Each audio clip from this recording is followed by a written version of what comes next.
is up? Yee! We getting it, boy. What's good? You know who it is. It's your boy, Jay in the Bay. Your baller back again. Smells like football season. Yo. Whoa.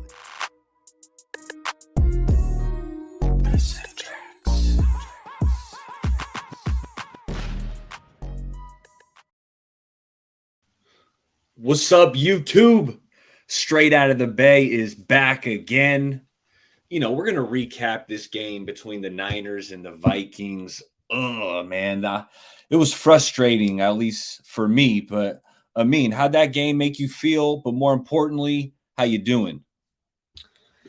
I'm all right. I mean, it's a Monday night. We get Monday Night Football, which was cool. That game, Eagles, Falcons, the end of that game, back and forth a little bit. The Falcons, I thought they were going to pull it off. But, Saquon dropped a wide open 3rd and 3.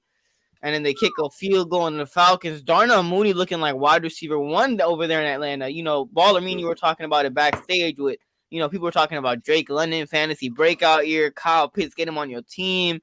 But Darnell Mooney looking like a stud throughout the first 2 weeks, looking like a wide receiver 1 over there. But I'm all right. And Niners, Vikings, that was aggravating. That was aggravating to watch. I was like, what is happening throughout this entire game? Sloppy. Not great, but it's still early on in the season, but can't complain. No doubt. Kelts, how you feeling? Hey, man, blessed by the best. It's a Monday, and in the Celts household, it's been a good Monday, man. So I can't complain too much, but it does suck to watch our Niners lose no matter what. And like Amin said, hey, it's early on. So, hey, man, I think we all kind of expected a little bit of a bumpy ride, and hey, we're here. So 1-1, nothing to be too concerned about, I don't think. No, we weren't. None of us were expecting the Niners to go undefeated. Although this game did kind of catch me off guard, and the defense the Vikings put out there really gave Purdy some struggles. I'm sure you guys saw it post game, but he told defensive coordinator Florio that he was like, "Your scheme is crazy," right? And we kind of saw that, man. But before we get to the negative, I like to start out with the positive, right? Let's talk about what we did like. I'll just kick it off with one. I'm gonna start out with JP Mason. We were talking before the season, who's going to be the breakout for the 49ers?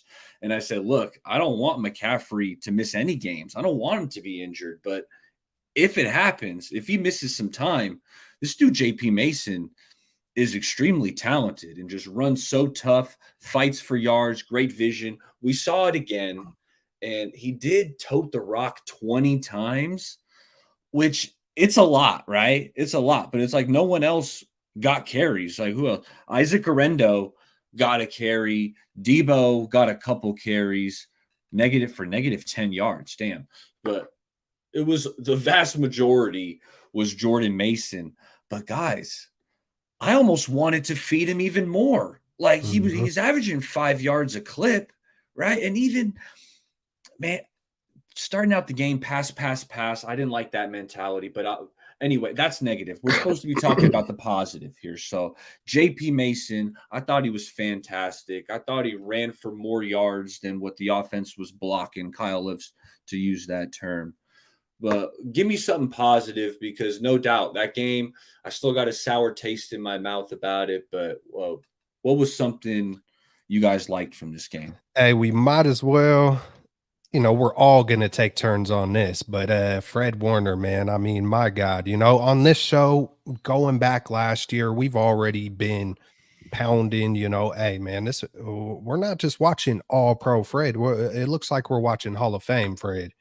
And, that game could have easily been, I mean, we seen a 14-point swing when we didn't get the, touchdown, and then they go, or no, wait, hold on. That's a whole different point, but it could have, it was about to be, I think 20, they were about to go in 27-7 on us, and he punches it out. And so, it stays a 20-7 game. And I threw out a tweet where I was like, Fred Warner 14 and the Vikings 20, because that's what it felt like.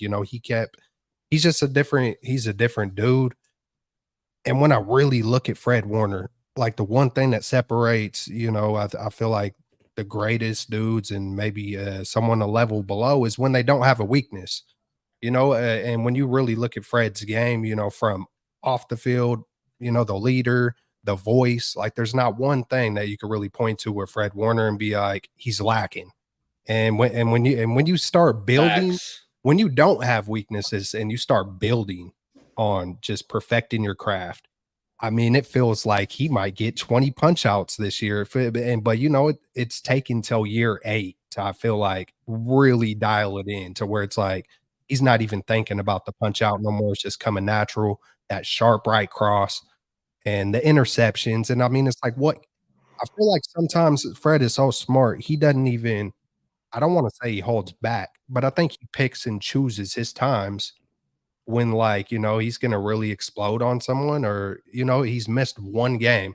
And I did put out a tweet yesterday where I said he's played 100 straight games. I had to delete the tweet. I go do research, but he did miss one game, like at his 59 game mark. But he played his 100th.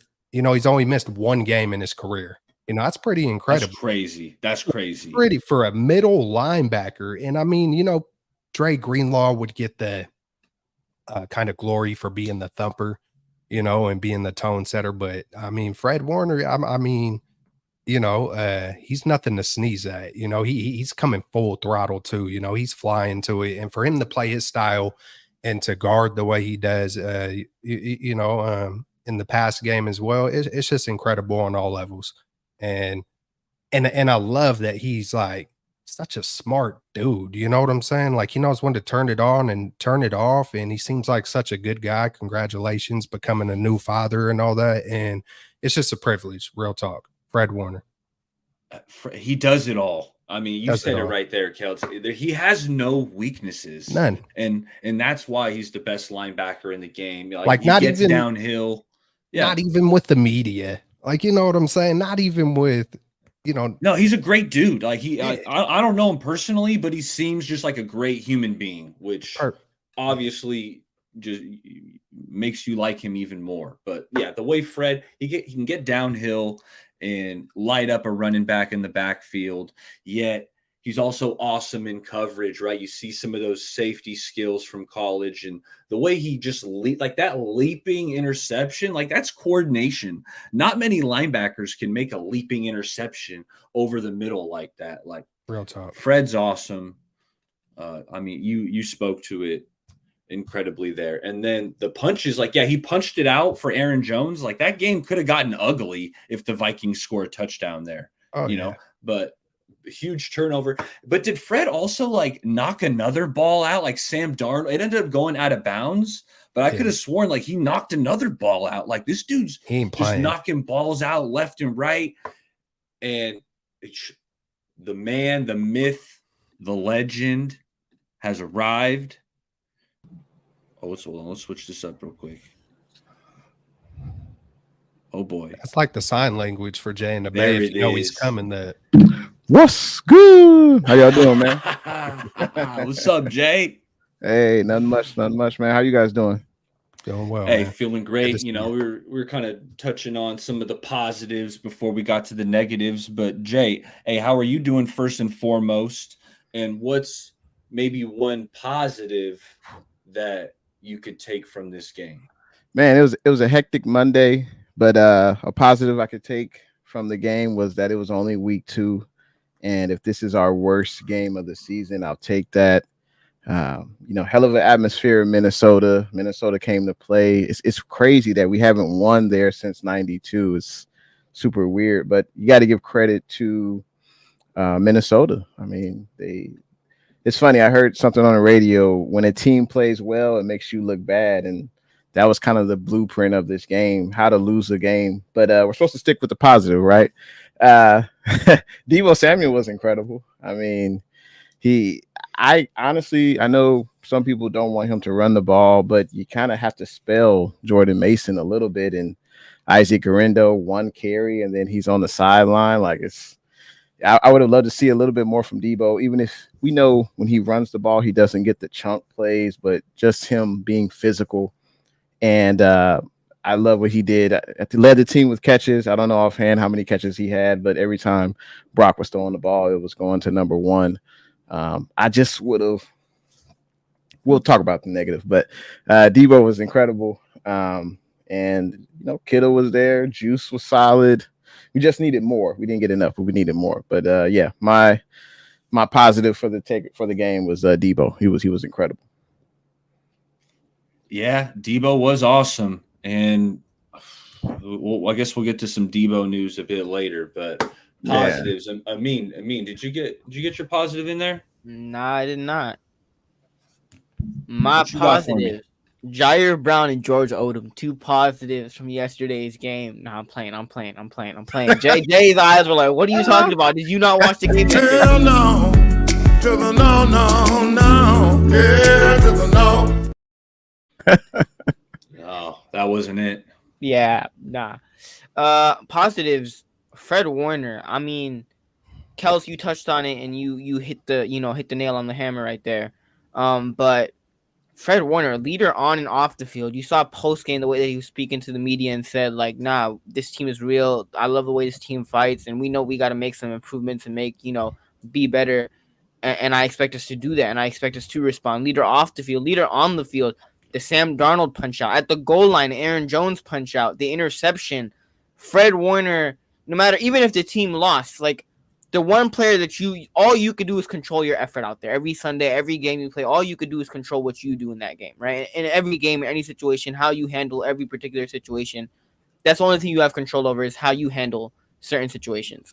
And Fred Warner went out there and he played his heart out. And not only is that, as a fan watching that, show you, like, is that just inspiring from Fred Warner, but even as a player and as a teammate, you see a leader, one of the best players on your team, go out, and even if you're losing, right? Like the Niners, Aaron Jones, they're moving down the field, like 90% chance that's going to end up in a touchdown or a field goal. It's going to end up in some points, but Fred Warner's fighting still with that same energy, trying to punch out the ball, ends up getting the forced fumble. Like, even if you're a teammate, like, how can you not respect that, right?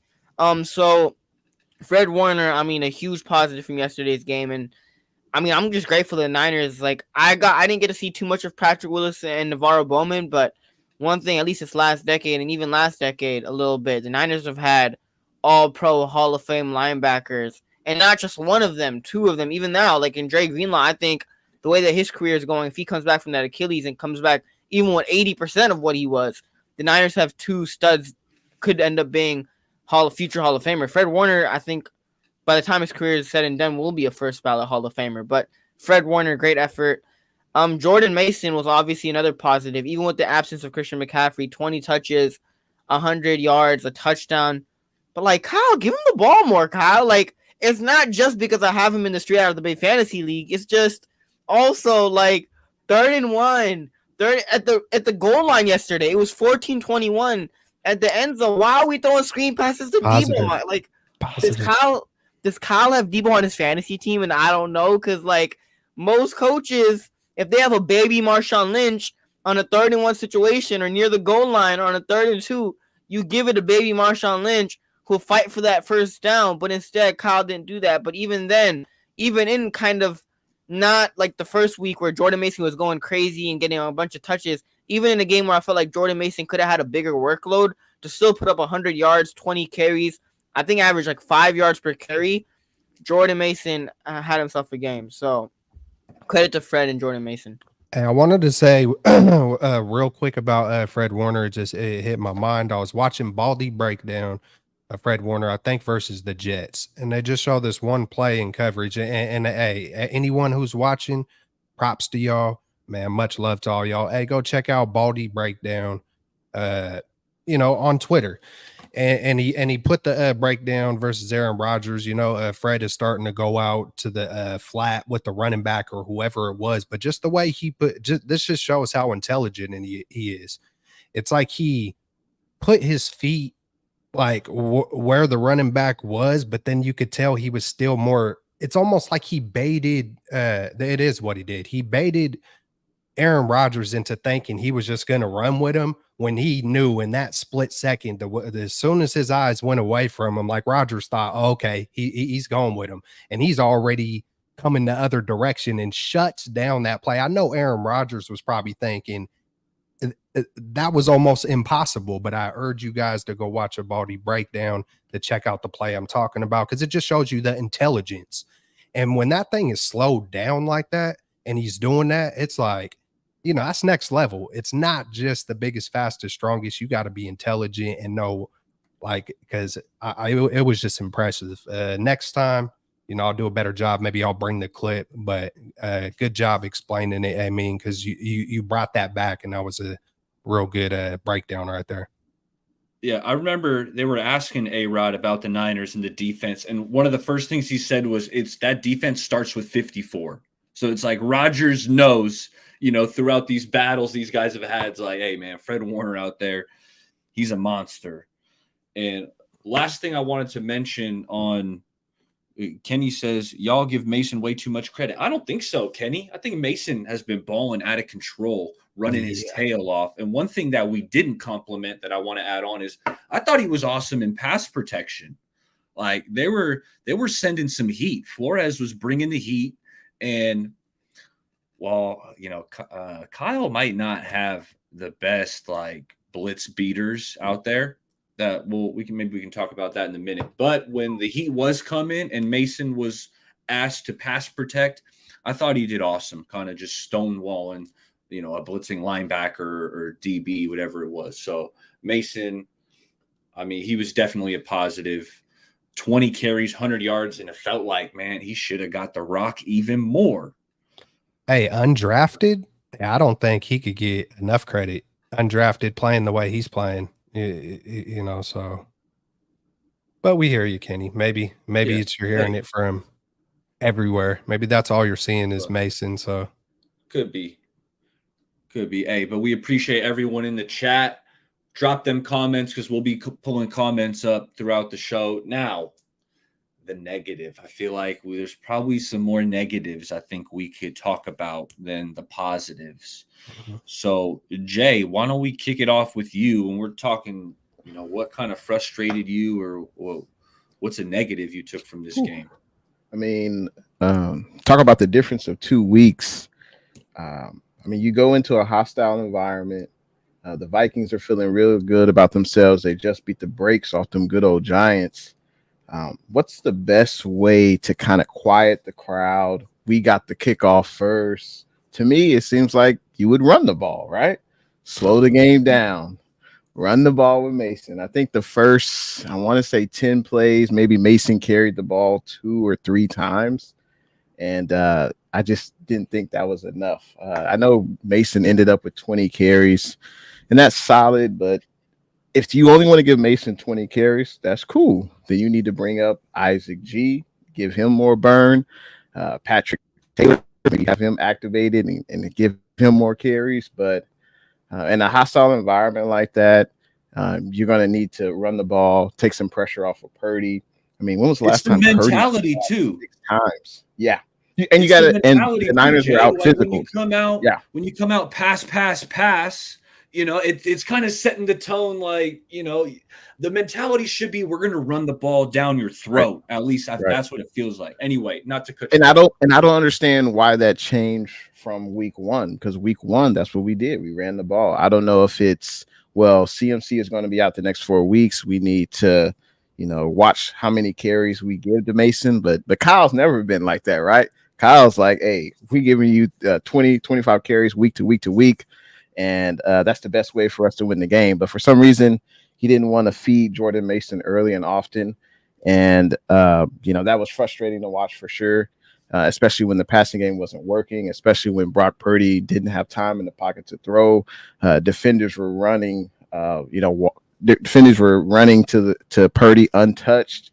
I don't know if that's a scheme thing, especially I saw at least 2 defenders run on Trent Williams' side. I don't know if the line needs to shift. I don't know if Brendo needs to call that out. I don't know if that's a Purdy thing. I don't know, but guys were running and they weren't. I know what you mean. Yeah, I know what you mean, Jay. They said 5, but it's like we got 5 blockers. Right. So if someone's unblocked, if we shifted the right way, that blitz could have been picked up, right? Right. But exactly. It didn't happen. The slide that was frustrating to watch. And that was frustrating to watch, but I'll leave some meat on the bone for the fellas. And if I don't hear one other thing, we'll circle back around. Yeah, But that was Well, frustrating for me. Hey, I do want to touch on what you're saying just about the rhythm. Hey, man, you want to establish the run, especially a hostile environment. You know, you might have to go silent, whatever it is. So that's a huge point, right? Yeah. But then let's go back to last week.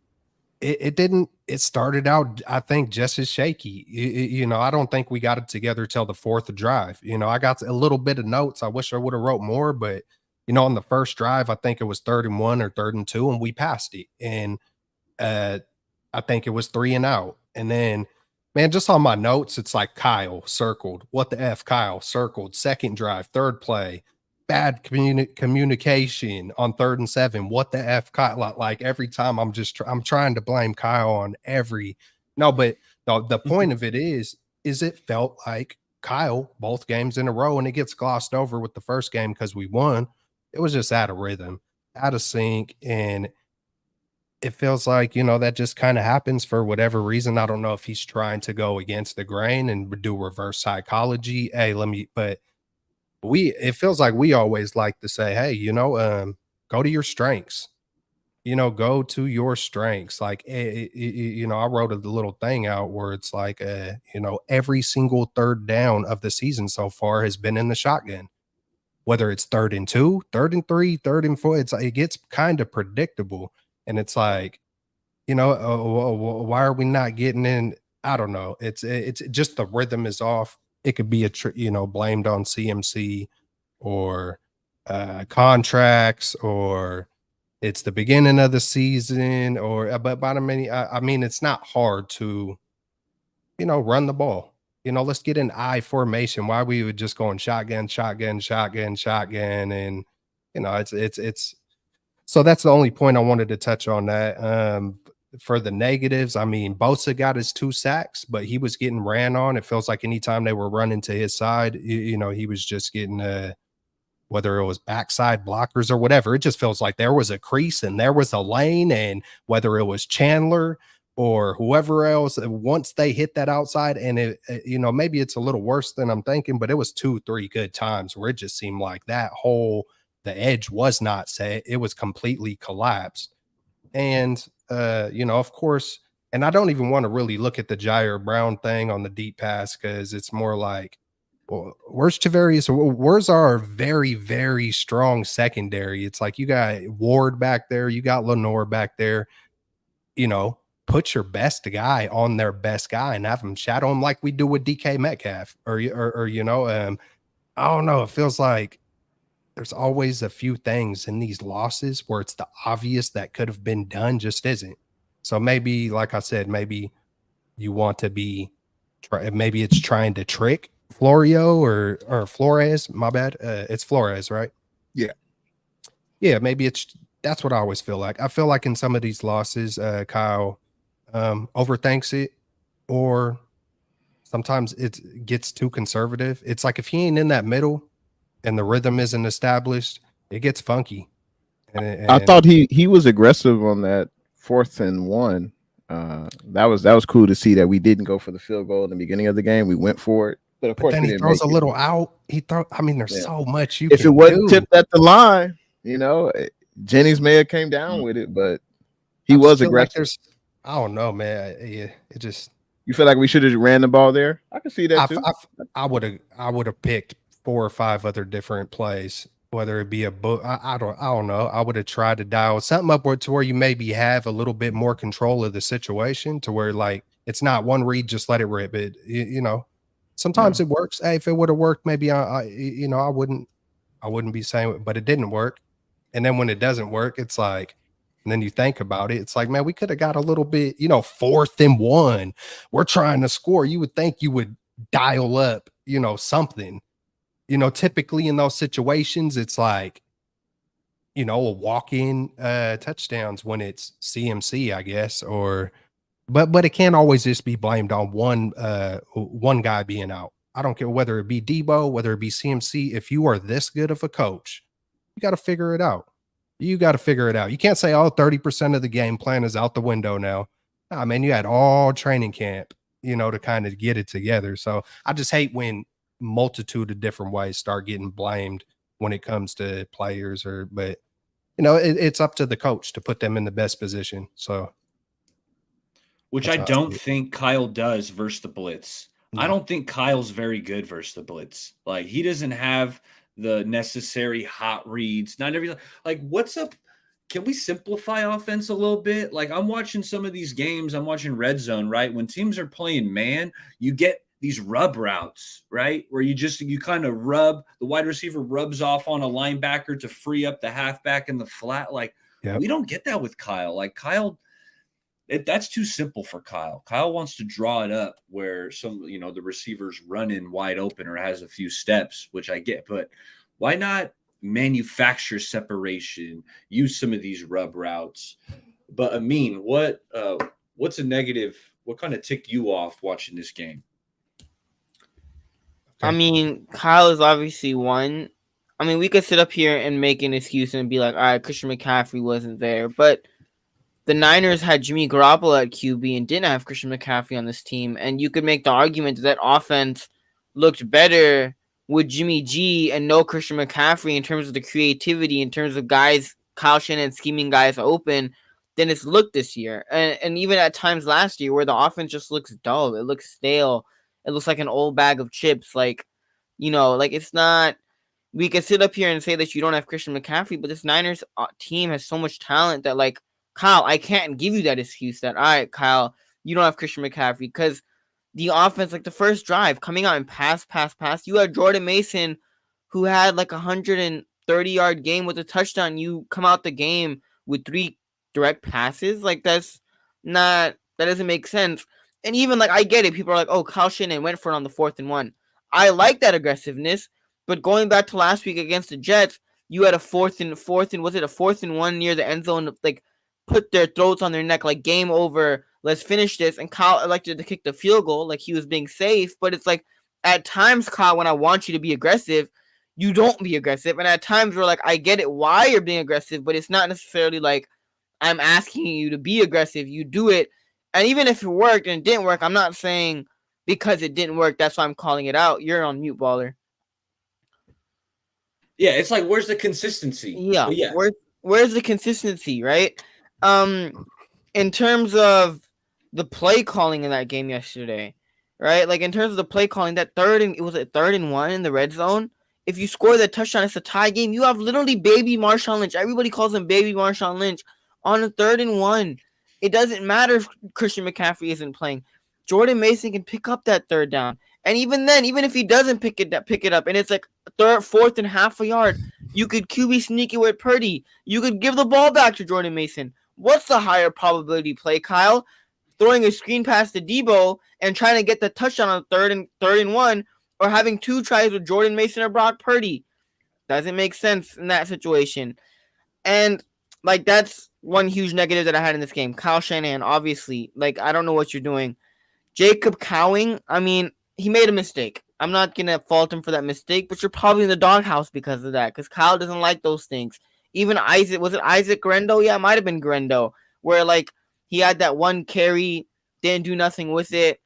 I don't know if he gets, more carries after that. I mean, like, Kyle Shanahan is very strict when it comes to his rookies.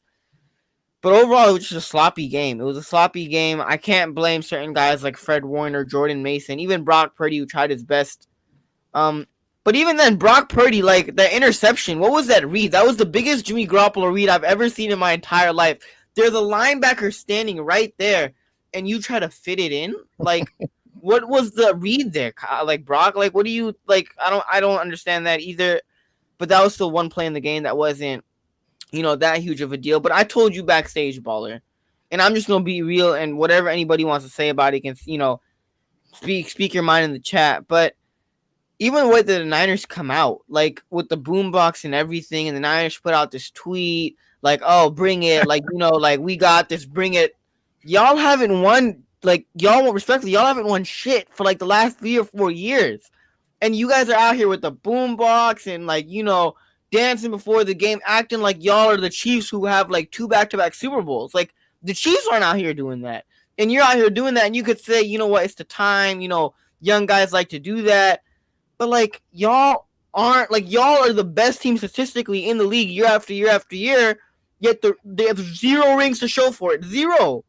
Like at a certain point, you got to be like, all right, we haven't gotten it done. What can we do differently? But it's almost like every single year, the Niners act like they're the best team in the league, and they come out thinking they're going to win it again, which they're talented enough to. But do they have the mindset realistically to come out and just take care of business? Like, I like it when the Niners come out in all black suits to try to play the Eagles, acting like it's a funeral, like the Eagles funeral. Like, I respect that. Go out there, stand, take care of business, do that. But I mean, after another Super Bowl loss, week 1, I didn't see the boombox, but week 2 coming out with the boombox, doing all the dances with Debo and Trent, and it's like, y'all haven't won nothing. So I got an idea. Stop acting like y'all won. Like y'all haven't. Even the youngsters, do y'all not hear this 49ers? Even the youngsters don't care about the boombox. You know, it's, hey, I get it. It's used to maybe hype y'all up. They should not let them. They should let them do it at the end of the game if they win. They should be able to do like the walkout entrance. They should all be, blast I like them. that. They should. Hey, how about that incentive? Hey, Debo, hey, Trent, hey, all y'all that love that entrance, you want the smoke, you want the lights, you want to be in the little, it's like P. Diddy in the videos, he want to be in all the videos. That's the vibe I get from it. You want that kind of, oh, hey, this is WWE 49ers right here, man. We're making an entrance. We're fighters. You want that? Hey, do it after you win the game. Let's see. Hey, give them a little incentive. Well, hey, could you imagine Kyle coming out? Hey, y'all wanted to, we're going to have a little switcheroo on this. Like, y'all can only do it if y'all win. Yeah, I feel like this attitude with the Niners, it hasn't started this year, hasn't started last year, where the top echelon guys have gotten paid, and it seems like they're happy. You look at the Debo, you look at Trent, they've gotten paid. You look at Demo Lenore in last week's, I think he was interviewed by somebody before the Vikings game, and he said, yeah, Sam Darnold loves to throw the ball to me in practice, and I get interceptions off him. And I'm like, okay, it's cool to talk that talk, but you got to back it up in the game. So I just think they need to stop talking. I agree with Amin. But just like last year, going to Cleveland, getting our asses whooped by Cleveland last year, we're starting fights before the game and all this stuff. Like, you're right, Amin, we haven't won anything. And the guys feel like, you look at them, you would think we've won something, but the Chiefs don't act that way. There should be no celebration after the game. Let's be real. There should be no celebration after a regular season victory. Like, we shouldn't be celebrating that. That should come natural to us. We should be celebrating playoff wins and Super Bowl wins. But I mean, for this team to be so successful, it has the last 5 years with Shanahan. I mean, the regular season wins don't even,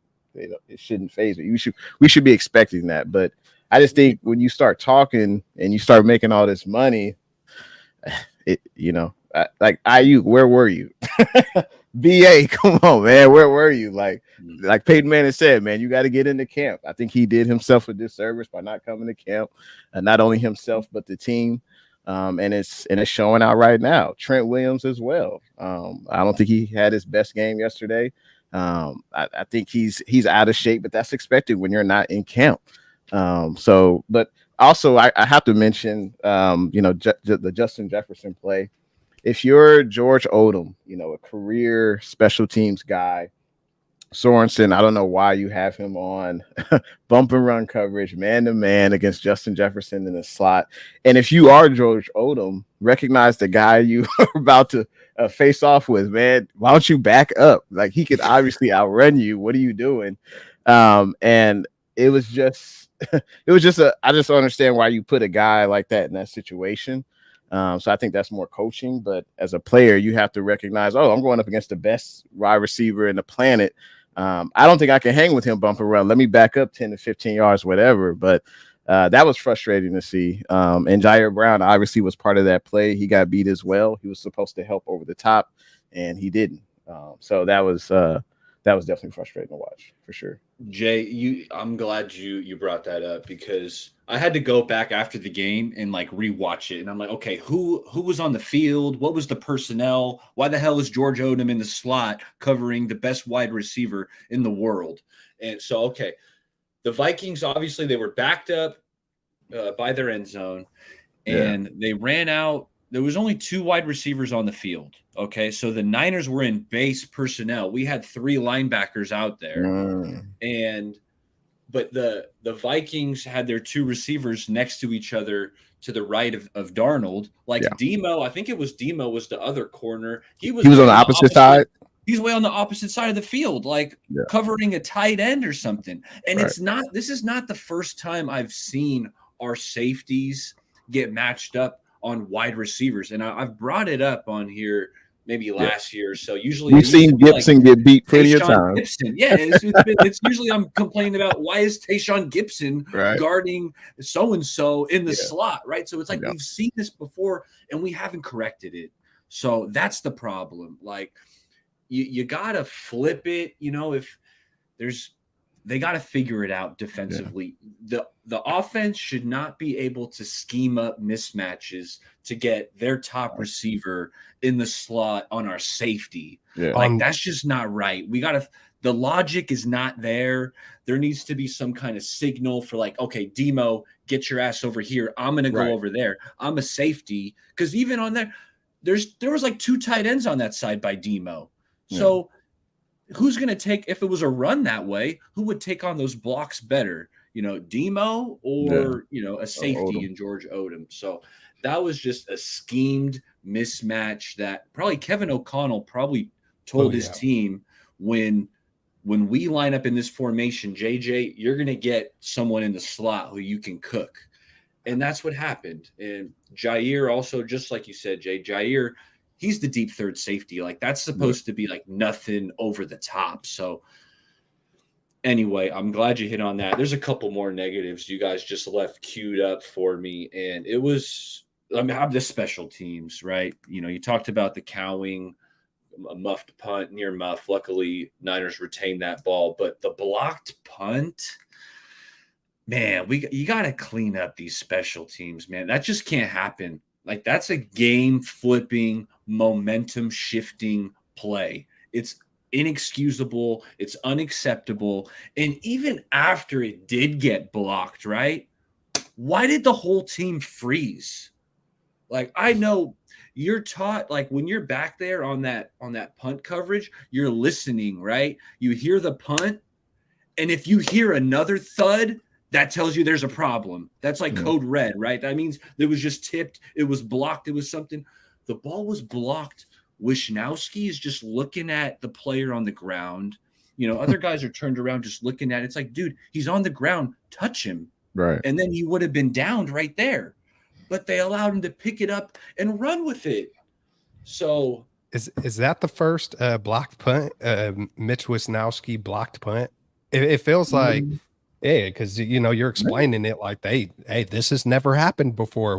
Which way do I go, George? Like kind of just that did seem hella clueless, bro. It's like hey, we're on a live football field right now.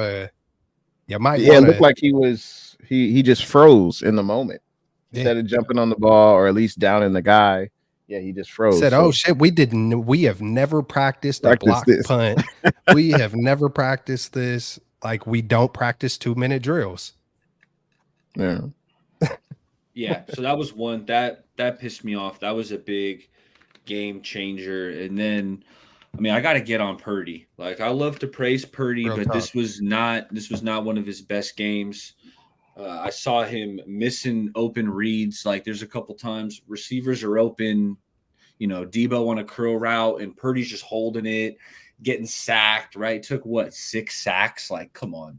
We got to get the ball out. And usually that's a strength of Brock and all of us. We've praised it. Usually he's decisive, and he gets the ball out. He distributes it. But I just thought he was off. I think Flores got Purdy thinking too much. Maybe he was thinking. I'm trying to come up with excuses for him, but it wasn't a good game from Brock. The interception was bad, like you said. Throwing it into traffic like that. There's a linebacker. There's DBs there. That was a bad pick. And then, dude, what's up with the Jimmy G fumble, dog? I was having PTSD flashbacks. He's, like, what are you doing? That was a Jimmy G play. Brock, you're better than that. And honestly, that transitions us right into the step you game up because I'm going Brock. Brock, you're the leader of this team. I know you're only making $1 million right now, but you're going to be making a whole hell of a lot of money next year. And regardless of what you're making, you got to play better football, cleaner football. You can't fumble it like that. You can't throw it into traffic or miss these open reads that lead to you taking sacks and, getting into bad down and distances. So Brock is my step your game up. But Amin, who you calling out that needs to step their game up? Kyle Shanahan. Damn. Kyle, like, I'd rather win ugly than lose pretty, right? Like, I'd rather you win pounding the football down teams' throats, having, like, Jimmy Garoppolo days, having 10-minute drives, taking up the first quarter, just running the football down teams' throats and putting up points and putting up touchdowns, and you trying to throw a screen pass to Debo and trying to pull out trick plays in week 1. Like, I'd rather you win ugly than lose pretty. And Kyle, like, at a certain point, we've seen the pattern with coaches, defensive coaches that bring the blitz a lot more. Kyle struggles with that, and y'all touched on that. But this is your second time playing Brian Flores in this Vikings defense. And this offense didn't look any better. If not, it got worse, right, than the first time we played them last year. And even with Spagnuolo, like, the Week 7 matchup is coming up again at Week 7 or Week 8 against the Chiefs. But it's like, Kyle, at a certain, like, even with players, coaches, you see the development throughout the years of how a player might improve on certain things or how a coach might improve on certain things. Kyle, like, in all the years that you've been here, have you really made any adjustments? Like, have I seen you have any certain level of growth ever, right? And even if it's not necessarily on the field, even off the field, being like, all right, I messed up. This is what I should have done better. I could have fixed this. Even off the field, it's like, oh, we called this play. I thought it was great for this situation. It didn't end up happening. So be it. Like, nah, dude. On the field, off the field, there's no growth from Kyle, right? And you're the leader of the football team. You're the coach. You're supposed to be the leader of this football team. But if you're not holding yourself accountable, how do you expect to hold have the rest of the team accountable? You just can't, right? So from that standpoint, like, Kyle, I just, like, you have to step your game up. And if this team is too talented, this team has come way too far to fall short year after year after year. And if you're doing this week 2, what's going to happen in the playoffs, or even if we get to the Super Bowl, right? And you have to face Spagnuolo again, or if you have to play the Vikings in the playoffs, right? Just a hypothetical. Like, what are you going to do then? Because other coaches are willing to adjust or try to make the adjustments needed.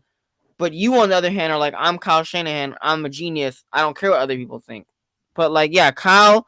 But one more real quick, baller, is Nick Bosa. Like, I'm not going to hate because he had the 2 sacks. It was cool. You had the 2 sacks. But even the 2 sacks, Sam Darnold, that one play, held the ball too long. Like, I don't know how you don't at least hear or feel Nick Bosa, breathing down your neck.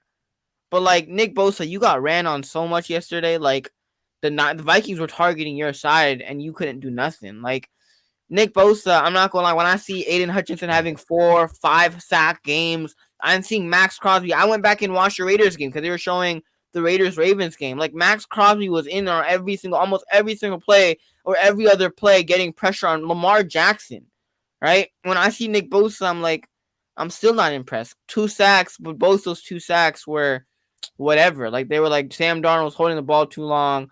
Sam Darnold, the other one, tried to extend the play, but it wasn't like, all right, Nick Bosa getting the pressure, making the play in dominant fashion. It was like, all right, you got the sack. It counts on your stats, but it wasn't like, all right, Bosa. But it didn't impress me. Let's put it like that. Kelts, let me know, man. Who's got to step their game up? It is Kyle Shanahan and Brock Purdy. And but hey, let's just start with that. Let's just start with that main relationship, and it's not the relationship needs. Well, I guess it does need to step its game up. But I was thinking about when Brock Purdy first came to when he first started versus the Dolphins. One of my first feelings was like, yes, or how do I explain this? In my mind, I'm like, all right, we're down to the 3rd string. Maybe Kyle's going to say Effie. Maybe Kyle's going to just like relax and kind of like we're down enough. I remember talking to you guys about this. Maybe he's finally relaxed. Maybe he's finally like, all right, man, the season might go to shit. Let me just like kind of let Brock do his thing. And then what? We rip off like 8 straight wins. I mean, Brock is just it's like they were trying to figure each other out. So Kyle wasn't so overcompensating, or it just felt like he was loose, and Brock took it. And sometimes you get like lightning in a bottle, but then the Eagles game came, and the lead up to the Eagles game, and I was so pissed off. And I'm talking to you guys. Oh, they want Brock to stay in the pocket. They don't want him bailing out. And just to even hear that as a young dude, you've been winging it. You're floating. You got the whole team going, man. This is like, a movie, what's happening, and then Kyle got in his head. I don't know. I don't know how much the tug and pull and what how the relationship is, but it just feels everything that we've ever said about Brock. Like, oh man, I feel confident. I don't get those. It's starting to feel a little tight, and sometimes over time, relationships don't always go great. You know what I'm saying? Sometimes relationships, the longer they stay together, sometimes stuff can start getting sour if you don't hit the problem. If you don't communicate it out and recognize what's going on. And there could be little things that both of them might not be bothered, but they sound like Kyle always sounds like he comes hella honest, or he's always communicating them with him brutally and whatnot. I just hope Brock takes the next step to do the same thing. Brock said that he wants to, do his Tom Brady thing, and he wants to dominate this year. Well, there's gotta, I don't know, when there's a check down, I think it was last week where he passed at Mason on some check downs. He's looking at Debo right there, trying to go maybe for the longer shot. It feels like he's staying in the pocket. Maybe that's how they're coaching it up. Maybe Kyle's like, if you stay in the pocket a tick longer, you could have hit that guy, but you bail out. I don't know, but it feels off. But I will say that Kyle got out coached. John Lynch Jr., just it reminded me of Andy Reid, what the Chiefs did to us, I think, in 2002, where they ran to Bosa's side and just like took Bosa out the game, running it to his side. I mean, the guts that O'Connell showed to do play action, what, from the 2-yard line? I mean, let's not forget, he not only did he get the matchup that he wanted, with Odom on Jefferson, but then to do play action when I just don't think Kyle would have ever like risk a safety to get a matchup to hit him for the longest play against us ever in history. I mean, it was beautiful. And then if Warner doesn't punch that ball out, right before Warner punched that ball out at the goal line, all I'm thinking is this dude McConnell's going for the kill shot. Like, this is what I wish Kyle does. Like he's going to take it. Like I had the tweet lined up. It's about to be 27-7.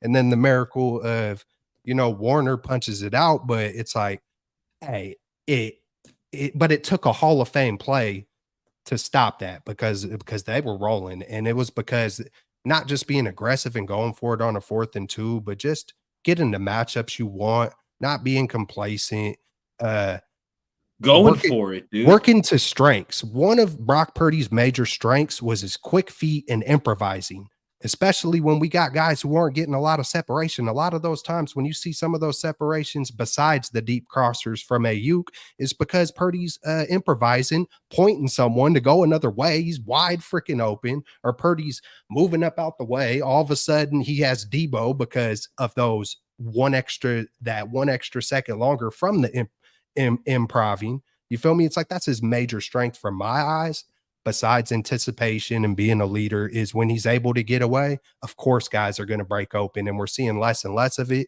which I think is coaching telling him, hey, stay in. We don't want you running crazy to get hurt. But when he was running crazy, he was protecting himself, and he was balling and making plays. It feels like the relationship is kind of reverted, but maybe, hey, just as quick as we went on that stretch last year where we lost 3 straight, they came back, and then CMC and Brock Purdy turned themselves into MVP candidates. So, we had a sputter last year where I was like, I don't know about, man, Brock's looking a little, after we played the Browns and Minnesota and the Bengals. It's like, I don't know what's kind of going on here. But then they flipped it around, and we look like the greatest team since the 94 Niners. So it's early, but it brings back flashbacks that this same game that happened with the Vikings is something similar onto what's going to happen when the season ends. That's just the feelings I get. Like that's the same coach I see when he faces good coaches like Andy Reid in the biggest moment at the end of the season. It just feels like those are the kind of things that happen where I'm like, dude, it's like we've been in shotgun for like 26 straight times on third down. Could we do something different, please, genius? No, absolutely. Well said, man. I could go in a lot of different directions with step your game up. The first thing I think of is the 49ers D line. You got to be able to establish the line of scrimmage. You got to be able to stuff the run. And that's something that I thought we were solid like in the first maybe quarter and a half. I think Jones didn't really go off, and we've seen Aaron Jones when he was in a Packer uniform go off on us. I believe it was the previous season. But I think we held him in check. But in Chandler the playoffs, definitely, he went off on us in the playoffs last year. I mean, I guess you could say which running back didn't go off on us in the playoffs, even Detroit. But Chandler definitely got some chunk runs, and Bosa definitely needs to get better.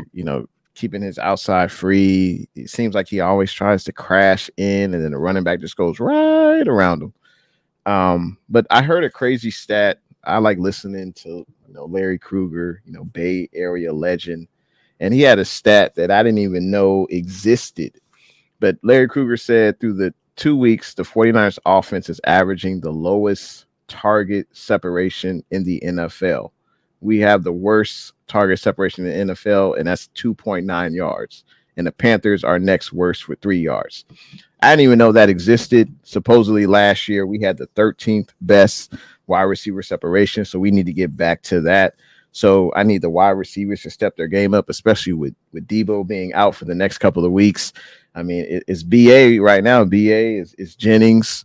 We'll see a little bit of Chris Conley. Kittle will get more involved, but the wide receivers have to step their game up, allow Purdy more opportunities to get you the ball by creating more separation, because he did throw into a lot of, even the first drive, third down, he threw to Debo, even though I think he kind of threw that late, in my opinion. I think if he would have threw it a little bit sooner, the defender wouldn't have had the opportunity to jump and block the pass from Debo, first 3 and out. But yeah, that's my step your game up. Defensive line, stuff the run, and then wide receivers got to get better separation. Help out your quarterback, man. Help out Purdy. Yeah, and while we're on that, Debo sucks. It sucks that Debo's going to miss some time. Sounds like he's going to miss a couple games. Yeah. But who do you guys envision of stepping up as a pass catcher, right? We know BA has to step up, right, and kind of start earning that money that he just got paid. Juwan Jennings, we know how consistent Juwan is. And Juwan's going to be out there more, but I'm looking at Jacob Cowing. Is it unrealistic of me to think that Jacob Cowing could start getting some snaps and we might, get some speed, get some separation from the youngster? I hope you're right. You're right, but sorry to say it, but yeah, just like how Amin was alluding to with the jitters, it looks like it's it looks like it's not Cowing, but Conley season. Yeah. He's a vet. Hey, we seen what he did in a Super Bowl. I mean, that's got to prove, he was sure-handed. He made one of the, a prime catch, I think, versus maybe both games, maybe Green Bay and maybe throughout. Hey, he made some key plays.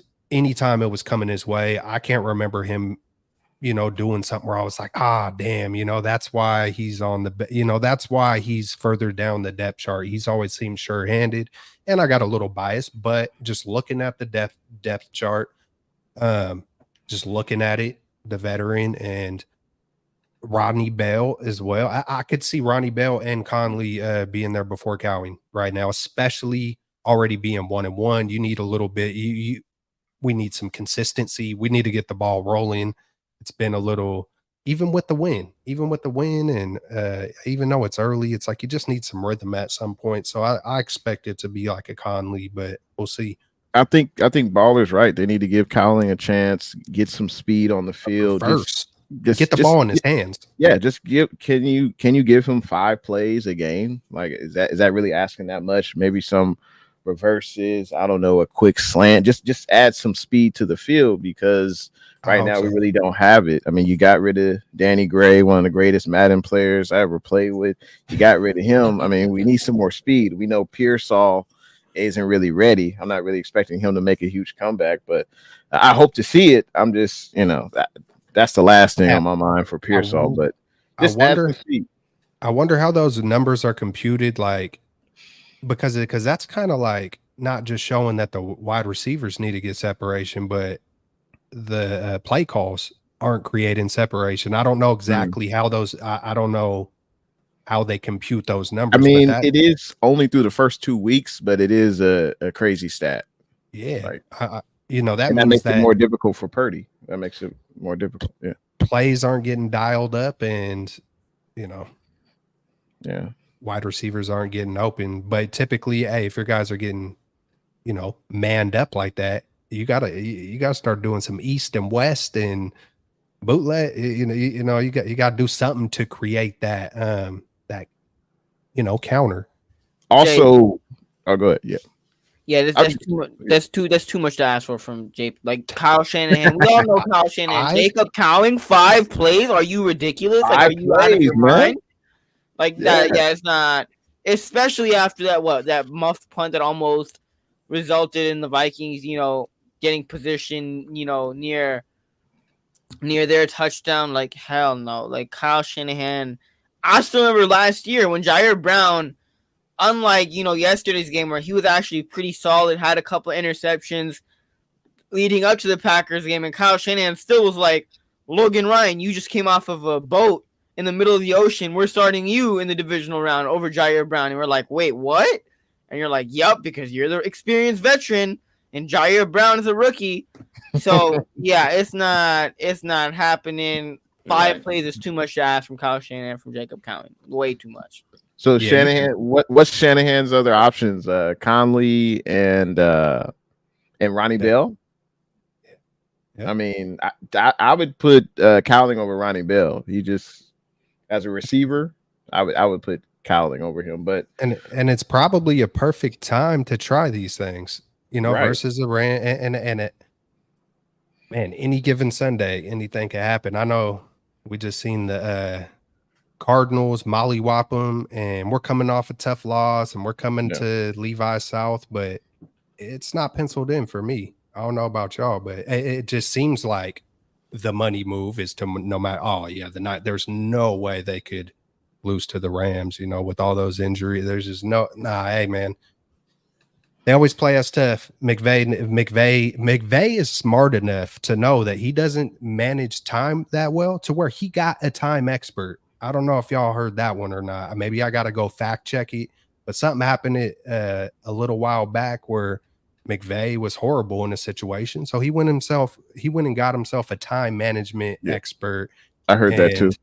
Yeah, man. So maybe I heard it on 95.7 the game or something. That sounds too self-reflected for Kyle Shanahan. I don't think he'd do that. You know the thing. You know the thing that sucks. We don't give a damn what you think, Kyle. Like, freaking do what you got to do in the betterment of the team. Does he still really not practice 2-minute drills? He got one, Kels. He got one. What are y'all talking about? He got Brandon Staley, who obviously didn't blow a 28-7 lead. Oh, that's why in the playoff game. He got Brandon Staley, y'all. He got Brandon Staley. Oh, we got Brandon Staley on the hot seat right now. Sorensen, hot seat. Kyle, safe forever. Layers. Another, just real quick, step your game up. If we go 2 for 10 on third downs again on offense, we'll probably lose to the Rams as well. That's not going to cut it. We got to get way, way, way better. And we got to get positive yards on the early downs, man. And these penalties, man, illegal shift, false start by Trent, holding it's just frustrating to watch, especially after a positive play. Then it's like, oh, it's 1st and 17, 1st and 25. Jay, I'm glad you brought that up, because I thought the penalties were killers. But then it's like after the game, I looked at the box score, and then like the box score didn't say it. I felt like the box score was misleading in It terms wasn't of the that penalty. many, but they It hurt. was only like 4. I think the Yeah. Niners only committed like 4, and the Vikings committed 7. But watching that game, they were like back-breaking penalties, or just ones that just put you up Even at a like the one bad with down Ayuk, distance. the one with Ayuk, I think it was 4th and 1, maybe with Ayuk. I forgot what he did. I don't know if it was a legal shift or he wasn't set or something like that. But yeah, we can't. It seems like we can't recover from those penalties. They're just like you said, they're backbreaking, man, for sure. Yeah, got to clean that up. But why don't we get into a little Niners Rams look ahead? Kelt spoke to it, and actually, hold on, let me pull up the tweet because the Rams got a whole bunch of dudes out. Shoot, did I lose it? No, I got it right here. Rams injury. So Cooper Kupp is going to be out. He's probably going to go on IR. Puka Nakua is already on IR. Tyler Higbee's on PUP. Joe Noteboom's on IR. Another lineman, Leviston's on IR. Tackle Connor McDermott, IR. Steve Avila, IR. Jonah Jackson's probably going on IR. I mean, Darius Williams, the corner, IR. I got to click show more on this tweet. John Johnson, the starting safeties, possibly going on IR. Okay, I mean, the list goes on. The Rams are the most injured team in the NFL right now. They're 0-2 at the bottom of the NFC West. The Seahawks are at the top of the NFC West at 2-0. Cardinals and Niners both 1-1. But you got to figure, even though the Rams are the most injured team, they're banged up. This is a divisional game. Stafford's usually finds ways to keep it somewhat close, right? Like even last year, Stafford, he's got the quick passing game. He's not going to hold on to it too long. So the defense has to be ready to rally to the football, make good tackles because Stafford's going to look to get the ball out quick. And, Kyren Williams, I think Kyren Williams is a really good running back, even though I don't think he was very efficient on Sunday. Kyren Williams, talented player. So got to keep him in check. We know Niners struggled against the run, specifically Ty Chandler, in the Vikings game. So Kyren Williams, that's a guy who I'm looking at, like, got to keep him in check. But hey, when we're previewing this matchup, what are you looking at when you're thinking Niners Rams?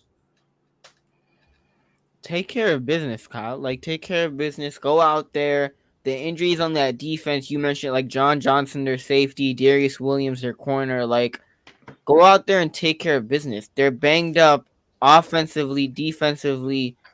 Even if it's not Jordan Mason fully, like, you don't have Deebo Samuel this game, right? It's not even about being the most innovative. You don't have to be hella creative now that Deebo's out. What are you gonna do next? Like, what is the next move or next plan? Like, just be simple. Run the football down their throat. Have freaking, even if it's 10-minute drives, 7-minute drives, just be safe. Play the game. Play smart complementary football. Play smart complementary football.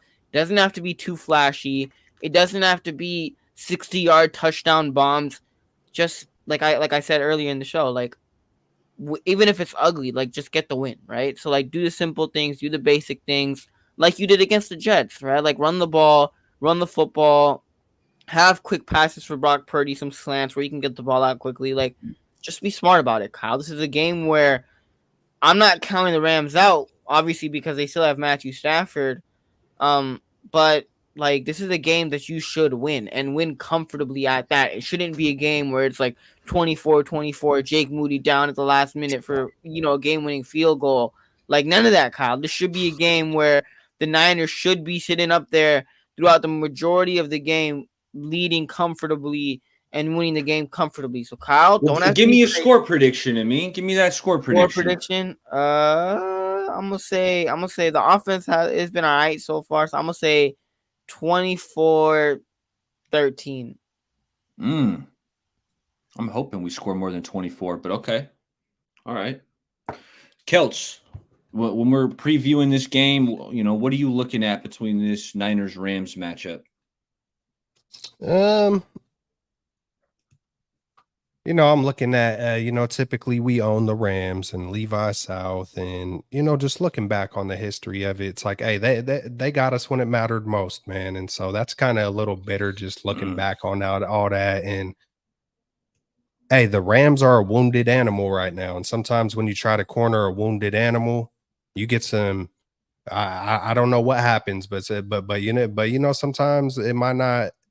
They might look down and out, but sometimes they got one more good kick in them where they do some damage. But lightning in the bottle, sometimes that Or you happens. go in there thinking that this animal's dead, right? Or dying, Yeah. and you're not Yeah. expecting nothing. You think, oh, I'm just gonna pick this up and throw it outside. And then Hey, it's it's got a little bit of fight left, you know. yeah.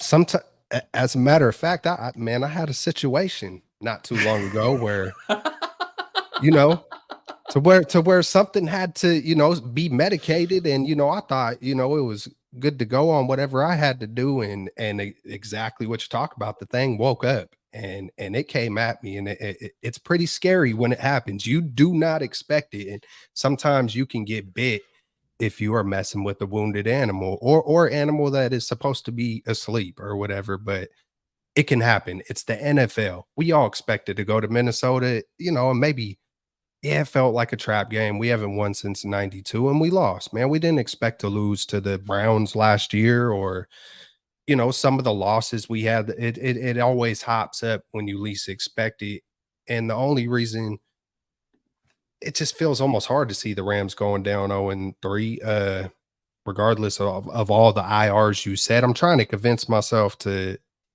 you know, it just feels like it's just off right now, man. I've never seen we seen Kyle when he doesn't have just Debo or just CMC, and I think it could get a little uglier before it gets better, y'all. I think at some point once we do hit our stride, it's going to be like, oh man, this is the '94 Niners again. But right now, I think it could get ugly until it gets better, and I think it could be exactly what you were talking about, Amin, but except for it could be the Rams going 27-24. The Rams. Oh, I'm looking at Nick Step your Sorensen. game up, Kyle. Baller, Q the hell knows, Baller. Pull that Step your out. damn Why is game it up, always Kyle. I gotta find a way to access that thing a little bit quicker. Hell no, to the no, no, no. Yeah, to the no. Since Well, we're I deserved it. since we love to blame coaches around here, I'm looking at Nick Sorensen, the defensive coordinator, the hot shot DC.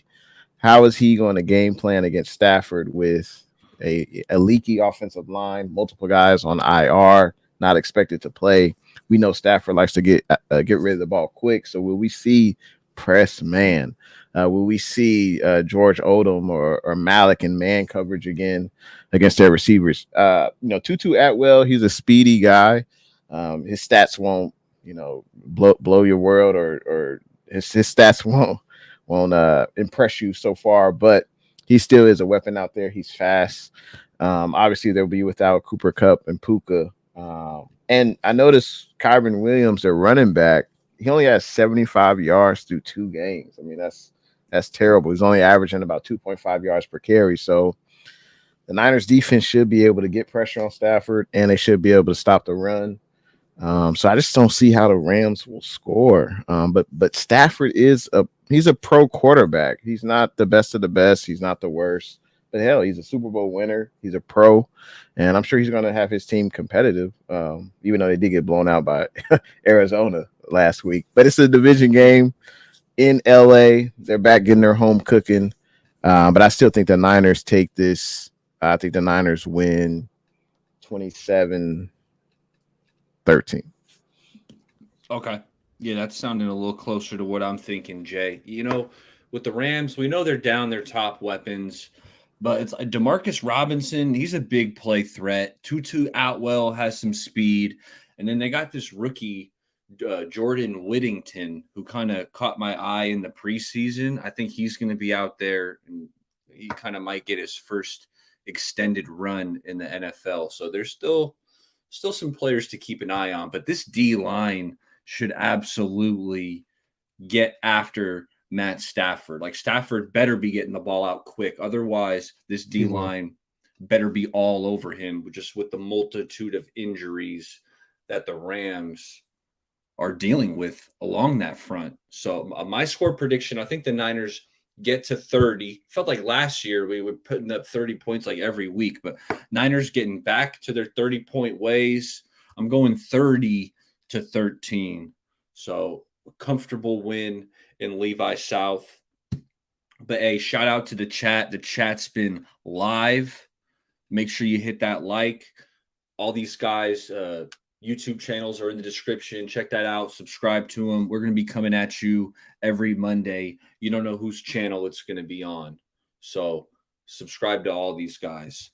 But hey, fellas, we're about to wrap it up here. And why don't we just kick it around and just give me some final thoughts on the way out. Kelts? Hey, as quick it off. as quick as things could, feel. Oh, damn, Shanahan, this and step your game up and all this stuff, man. Hey, it could flip that quick. It could flip. That's the NFL, man. It's just the way it works, and it always seems to surprise most of us, me included. And I feel like it could definitely be a game like what Jay was saying, but man, sometimes stuff just gets weird, and I feel like it is going to be that way for a little bit, and it's not going to be surprising, but yeah, that's about it, man. It's going to be a long freaking season. I just hope to see some growth, like Amin was saying, especially with that quarterback and coach, man. Hopefully they could just, who knows? Maybe they are figuring a lot out in these 2 games that we just don't even know about, So, hey, we're going to keep going. And good stuff for everybody coming through. Yee. Shanahan, I'm begging you, please just run the ball. If you There you go. if you want to conserve Mason, I get it. Let Isaac G get some burn. Patrick Taylor, please just run the ball. That'll take off some pressure from Purdy. And like Kel said, it's a long season. It's only week 2. We haven't lost the division. We're not. It's not like we're no longer in contention for the playoffs. It's 1 loss. No one thought we would go undefeated.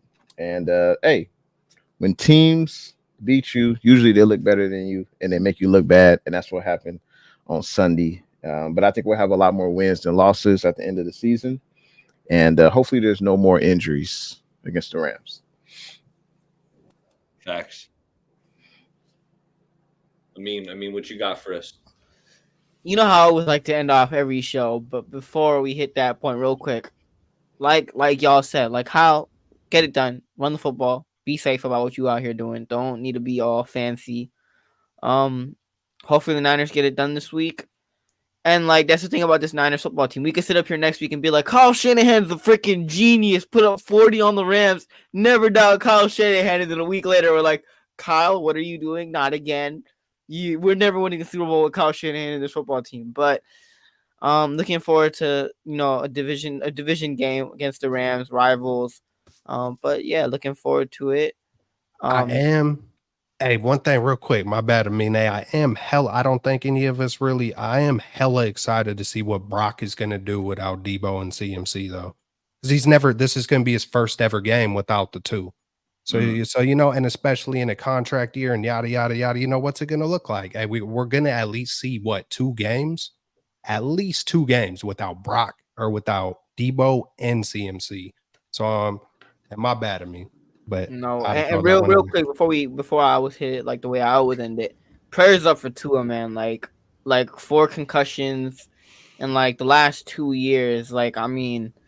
Prayers up for Tua. I hope he's all right. People are talking about him quitting football. It's not that easy of a decision, man. Like when you really love something, it's not an easy decision to walk away from it. So prayers up to Tua.